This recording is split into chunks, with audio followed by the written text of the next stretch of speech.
জয় শ্রীকৃষ্ণ। রাধে রাধে। ওম নমো ভগবতে বাসুদেবায় নমো নমঃ। সনাতনী জ্ঞান চ্যানেলের আরও একটি ভিডিওতে সকলকে জানাই স্বাগত। সেই সঙ্গে সকলকে জানাই শুভ বিজয়ের প্রীতি এবং শুভেচ্ছা। সকলে ভালো থাকবেন, সুস্থ থাকবেন। নতুন বছর আপনাদের সকলে খুব ভালো কাটুক মা দুর্গার আশীর্বাদে। আজ 16ই আশ্বিন, 3রা অক্টোবর, শুক্রবার। বন্ধুরা, বিজয়া দশমীর পর যে একাদশী তিথি আসে, শাস্ত্রমতে এই একাদশীর একটি অত্যন্ত গুরুত্বপূর্ণ একাদশী বলে মনে করা হয়। এই একাদশীকে পাশাঙ্কুশা একাদশী বা পাপাঙ্কুশা একাদশী বলে অভিহিত করা হয়। অনেকেই হয়তো আজকের এই পবিত্র দিনে একাদশীর ব্রত এবং উপবাস পালন করে থাকেন।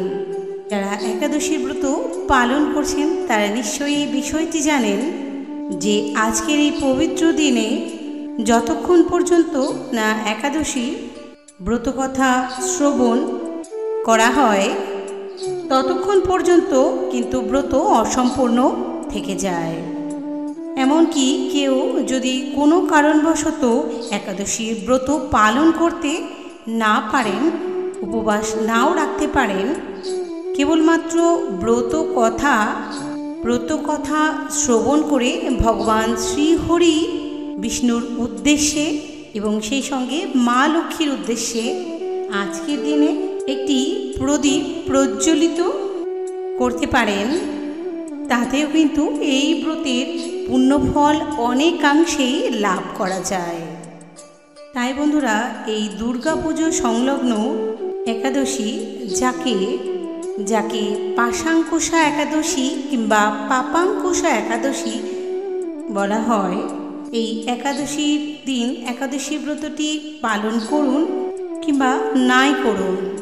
আজকের এই পবিত্র দিনে একটিবারের জন্য ভক্তি ভরে শ্রবণ করুন পাশাঙ্কুশা তথা পাপাঙ্কুশা একাদশীর ব্রত কথাটি। আজকের দিনে আপনি যতবার এটি শ্রবণ করবেন ততবার ভগবান শ্রী হরি বিষ্ণুর কৃপায় পরম শান্তি অনুভব করবেন এবং আপনার জীবনে থাকা সমস্ত রকম দুঃখ কষ্ট ভগবান শ্রী হরি বিষ্ণুর কৃপায় দূর হবে। আশা করি বন্ধুরা আপনার এই ব্রত কথাটি শ্রবণ করে অনেক ভালো লাগবে। তো চলুন বন্ধুরা, এবার শুরু করছি শ্রী হরি বিষ্ণুর পাপাঙ্কুশা বা পাশাঙ্কুশা একাদশীর ব্রত কথা। হে কৃষ্ণ করুণা সিন্ধু দীনবন্ধু জগৎপতে গোপেশ গোপিকা কান্ত রাধাকান্ত নমস্তুতে। জয় শ্রীকৃষ্ণ। রাধে রাধে। ব্রহ্ম বৈবর্ত পুরাণে বর্ণিত মহারাজ যুধিষ্ঠির বললেন, হে মধুসূদন, আশ্বিন মাসের শুক্লপক্ষের একাদশীর নাম কি? তদুত্তরে ভগবান শ্রীকৃষ্ণ বললেন, হে রাজেন্দ্র, আশ্বিনের শুক্লপক্ষিয়া একাদশী পাশাঙ্কুশা একাদশী নামে প্রসিদ্ধা। কেউ কেউ ইহাকে পাপাঙ্কুশা একাদশীও বলে থাকেন। এই একাদশীতে অভীষ্ট ফল লাভের জন্য মুক্তিদাতা পদ্মনাভের পূজা করবে। শ্রীহরির নাম সংকীর্তন দ্বারা পৃথিবীর সর্বতীর্থের ফল লাভ হয় এই একাদশী তিথি পালনে। বদ্ধ জীব মোহবশত বহু পাপ কর্ম করেও ভগবান শ্রীহরির শরণাপন্ন হয়ে নরক যাতনা থেকে সম্পূর্ণরূপে নিস্তার পায় এই একাদশীর ব্রত পালনের মাধ্যমে। এই একাদশীর ব্রতকথা ও মহিমা শ্রবণের ফলে নিদারুণ যমদণ্ড থেকেও মুক্ত হতে পারেন কিংবা মুক্তি লাভ হয়। শ্রী হরিবাসর ব্রতের মতো ত্রিভুবনে পবিত্রকারী আর কোনো বস্তু নেই। হাজার হাজার অশ্বমেধ যজ্ঞ এবং শত শত রাজস্ব যজ্ঞ এই ব্রতের শতভাগের একাংশের সমান হয় না। এই ব্রত পালনে স্বর্গবাস হয়, মুক্তি, দীর্ঘায়ু, আরোগ্য, সুপত্নী, বন্ধু প্রীতি অনায়াসে লাভ করা যায়। হিন্দু পুরাণ অনুসারে একবার বৃন্দাচূড় পর্বতে ক্রোধন নামে এক শিকারী বসবাস করতেন। সে অত্যন্ত নিষ্ঠুর এবং হিংস্র ছিল। হিংসা, লোভ, লুটপাট, মদ্যপান ও কুসঙ্গে তার জীবন অতিবাহিত হয়। একদিন হঠাৎ যজ্ঞে রত অঙ্গিরা ঋষির সঙ্গে তার সাক্ষাৎ হয়। অঙ্গিরা ঋষিকে সে জানায় সে একজন, অর্থাৎ ক্রোধন একজন শিকারী, এবং এও জানায় যে সে অনেক নিরীহ পশু পাখি হত্যা করেছে। সে বলে সমস্ত জীবন পাপ কার্য করে অতিবাহিত করেছে, এর ফলস্বরূপ তাকে নিশ্চয়ই নরকে যেতে হবে। তখন ক্রোধন সেই অঙ্গিরা ঋষির কাছ থেকে পাপ ফলন এবং মোক্ষ লাভের উপায় জানতে চায়। এরপরে অঙ্গিরা ঋষি তাকে আশ্বিন মাসের শুক্লাপক্ষিয়া তিথিতে নিয়ম অনুযায়ী পূজা করতে বলেন এবং ব্রত পালন করতে বলেন। ঋষি অঙ্গিরার এই পরামর্শ অনুযায়ী ওই শিকারী উপবাস রাখেন এবং নিয়ম মেনে ভক্তিভরে হরিবিষ্ণুর এক মনে পুজো করেন এবং ব্রত সমাপ্ত করেন।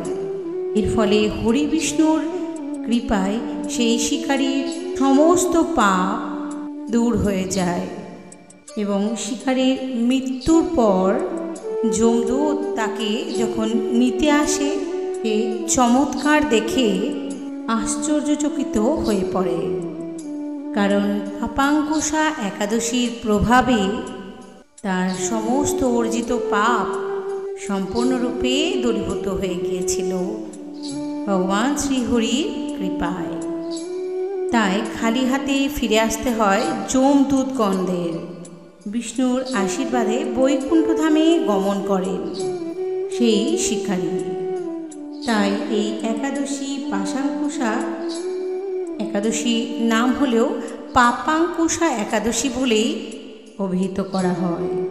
হে রাজন, গয়া, কাশী, এমনকি কুরুক্ষেত্রেও শ্রী হরিভাসর অপেক্ষা পুণ্য স্থান নয়। এই মধুসূদন একাদশীর ব্রত পালন করে রাত্রি জাগরণ করলে অনায়াসে বিষ্ণুলোকে গমন হয়। এই পাশাঙ্কুশা একাদশীর ব্রতের ফলে মানুষ সর্বপাপ মুক্ত হয়ে গোলকে গমন করতে সমর্থ হয়।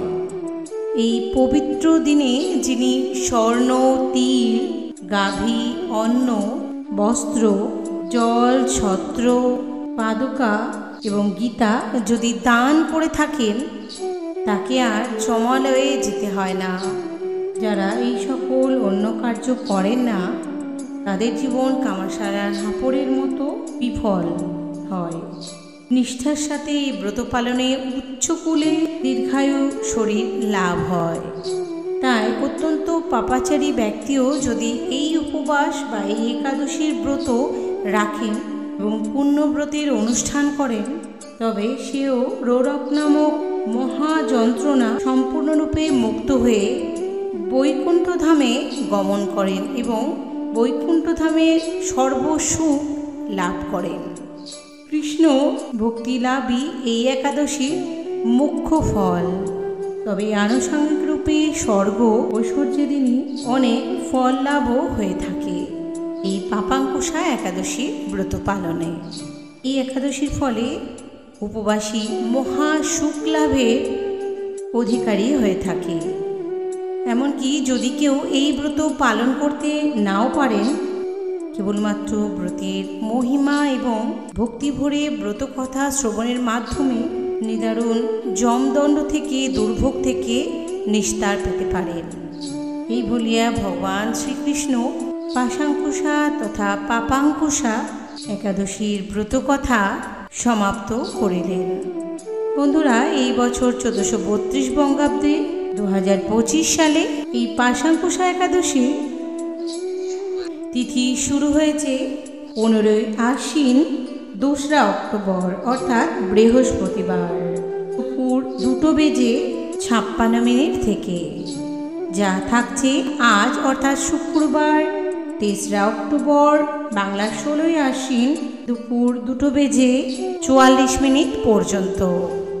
উদয়া তিথি মেনে আজ অর্থাৎ শুক্রবার দিন 3রা অক্টোবর পালিত হবে এই পাশাঙ্কুশা একাদশী। একাদশীর ব্রত উপবাস সমস্ত কিছুই আজ শুক্রবার দিন পালন করা উচিত। যদি আপনি একাদশীর ব্রতটি রেখে থাকেন তাহলে এই একাদশীর পারণ ক্রিয়াটি সম্পন্ন করাটা প্রয়োজন। আগামীকাল 17 আশ্বিন শনিবার 4 অক্টোবর শনিবার সকাল 9:28 মধ্যে এই একাদশীর প্রারণ ক্রিয়া সম্পন্ন করা প্রয়োজন। তবে বন্ধুরা, আবারও বলছি, যদি কোনো কারণবশত একাদশী আপনি পালন করতে নাও পারেন তাহলে অন্তত একবার হলেও এই ব্রত কথাটি শ্রবণ করবেন। এর ফলে আপনি অনেকাংশেই এই ব্রতের পুণ্যফল লাভ করবেন। এবং অবশ্যই এই পবিত্র দিনে সন্ধেবেলায় একটি ঘিয়ের প্রদীপ প্রজ্বলিত করুন মা লক্ষ্মী নারায়ণের সম্মুখে কিংবা তুলসী তলায়। এর ফলে ভগবান শ্রী হরি বিষ্ণু এবং মা লক্ষ্মীর আশীর্বাদ প্রাপ্ত হবেন আপনি। আশা করি বন্ধুরা, পাশাঙ্কুশা একাদশী এই ব্রত কথাটি শ্রবণ করে আপনাদের ভালো লেগেছে। ভালো লাগলে অবশ্যই একটি লাইক করবেন এবং একটি শেয়ার করে দেবেন আপনার আত্মীয় স্বজন, বন্ধু বান্ধব এবং গুরুজনদের মধ্যে, এবং যারা একাদশীর ব্রত রাখছেন কিংবা নাও রাখছেন। আমি আশা করছি বন্ধুরা, এই একাদশীর ব্রত কথা শ্রবণে আপনারা অনেক বেশি সমৃদ্ধ এবং উপকৃত হতে পারবেন। এবং সেই সঙ্গে যারা চ্যানেলে নতুন রয়েছেন অবশ্যই চ্যানেলটি সাবস্ক্রাইব করে পাশে থাকা বেল বাটনটি ক্লিক করে সেই সঙ্গে অল নোটিফিকেশান অন করে দেবেন। তাহলে আমার এই ধরনের আধ্যাত্মিকমূলক ভিডিওগুলি খুব তাড়াতাড়ি আপনার কাছে পৌঁছে যেতে পারবে। সকলে খুবই ভালো থাকবেন, সুস্থ থাকবেন। আবারও একবার সকলকে জানাই শুভ বিজয়ের অনেক অনেক প্রীতি, শুভেচ্ছা এবং অভিনন্দন। জয় শ্রীকৃষ্ণ, রাধে রাধে। কমেন্টে লিখতে একদমই ভুলবেন না।